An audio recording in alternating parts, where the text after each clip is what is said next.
Hello ಮಕ್ಕಳ, ವೇದಾಂತು ಕರ್ನಾಟಕ ಚಾನೆಲ್ಗೆ ಸ್ವಾಗತ. ನಾನು ನಿಮ್ಮ ಫಿಸಿಕ್ಸ್ ಮೆಂಟರ್ ಅಂಕಿತಾ. ಸೊ ಯಾರೆಲ್ಲ ಕರ್ನಾಟಕ CET ಆಸ್ಪಿರೆಂಟ್ಸ್ ಇರ್ತೀರಾ ಅವ್ರಿಗೆಲ್ಲ ಒಂದು ಕ್ವೆಶನ್ ಇರುತ್ತೆ, ಯಾವಾಗ ಬರ್ಬೋದು ರಿಸಲ್ಟ್ಸ್ ಅಂತ, ಹೌದಲ್ವಾ? ಸೊ 2025ನ ಟ್ರೆಂಡ್ಸ್ನ ನೋಡೋ ಹಾಗೆ, ಸೊ ಇಲ್ಲಿ ಎಕ್ಸಾಮ್ 16-17 ತಡೆದಿತ್ತು. ಓಕೆ, ಸೊ ಹಾಗೆಯೇ final answer key April 28 release ಆಗಿತ್ತು. ಸೊ ಇದಾಗಿದ್ದು 3 ವೀಕ್ಸಲ್ಲಿನೇ ನಮಗೆ ರಿಸಲ್ಟ್ ಸಿಕ್ಕಿತ್ತು. ಸೊ ಈ ವರ್ಷನೂ ಕೂಡ ಇದೇ ಸೇಮ್ ಟ್ರೆಂಡ್ ಫಾಲೋ ಮಾಡುವಂಥ ಪಾಸಿಬಿಲಿಟಿ ತುಂಬಾ ಜಾಸ್ತಿ ಇದೆ. ಸೊ ಈ ವರ್ಷ ಎಕ್ಸಾಮ್ ನಡೆದಿದ್ದು 23-24, ಹಾಗೆಯೇ ಫೈನಲ್ ಕೀ ಅನೌನ್ಸ್ ಆಗಿದ್ದು May 10th. ಸೊ ಹಾಗೆಯೇ ವೆರಿಫಿಕೇಷನ್ ನಡೀತಾ ಇದೆ, 22nd ತನಕ ವೆರಿಫಿಕೇಷನ್ ನಡೆಯುತ್ತೆ. ಸೊ ಅದಾಗಿ ರಿಸಲ್ಟ್ಸ್ May 24 to 28.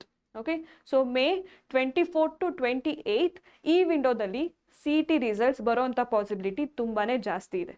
ಸೊ ಹಾಗಾಗಿ ರಿಸಲ್ಟ್ಸ್ಗೆ ತುಂಬ ದಿನ ಇಲ್ಲ, ಕಾಮಾಗಿರಿ, ಎಲ್ಲ ಒಳ್ಳೆಯದಾಗುತ್ತೆ. So yes, wishing you all the best ಅಂತ ಹೇಳ್ತಾ, ಸೊ ಇದೇ ರೀತಿ ಕಂಟೆಂಟ್ಗೋಸ್ಕರ ನೀವು ಫಾಲೋ ಮಾಡಿ ವೇದಾಂತು ಕರ್ನಾಟಕ ಚಾನೆಲ್ನ.